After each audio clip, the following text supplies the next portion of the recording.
வர வர க்ளீன் பண்ணுறதுக்கே ஒரு மோட்டிவேஷன் தேவைப்படுதுங்க. ஒன்றா வந்து டைம் இருக்காது, இல்லைனா இன்ட்ரெஸ்ட் இருக்காது. இந்த 2ம் இருந்தால் தான் நம்ம க்ளீன் பண்ண முடியும்.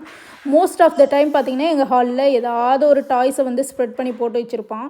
ஸோ அதை எடுத்து வைக்கணும், க்ளீன் பண்ணணும்னு நினச்சிட்டே இருந்தால் நம்ம க்ளீன் பண்ணிகிட்டே தான் இருக்க மாதிரி இருக்கும். ஸோ அதை தவிர எடுத்து வைக்கிறத தவிர வேறு எந்த வேலையும் பண்ண முடியாது. ஸோ ஒன்ஸ் வந்து எல்லாம் மெஸ்அப் பண்ணி முடிக்கட்டும், அப்புறம் நம்ம தூங்கும்போது தான் எடுத்து வைக்கிற மாதிரி இருக்கும்.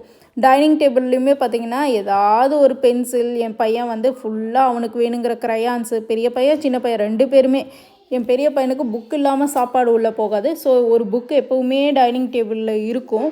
ஸோ டைனிங் டேபிளும் அதே மாதிரி தான். எப்போவுமே ஒரு மெஸ்ஸியாக இருக்கிற 2 பிளேஸ் பார்த்திங்கன்னா ஹால் அண்ட் டைனிங் டேபிள்.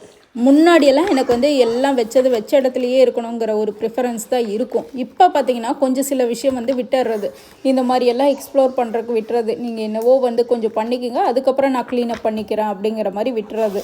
நேற்று என்னோடய சின்ன பையனை ஸ்கூலுக்கு சேர்த்துறோம் அப்படின்ட்டு ஒரு ஷார்ட்ஸ் போட்டிருப்பேன். ஸோ வரும்போதெல்லாம் வந்து கொஞ்சம் குவைட்டாக தான் நடந்து வந்தான். அதுக்கப்புறம் என்னை பார்த்தோன்னே அழுக ஆரம்பிச்சிட்டான். ரொம்ப நேரம் அழுக ஆரம்பிச்சிட்டாங்க. ரொம்ப வந்து விட்டுட்டு போயிட்டோமே அப்படிங்கிற மாதிரி இருந்துச்சு போல். ரொம்ப எங்களுக்கே கஷ்டமாக இருந்துச்சு.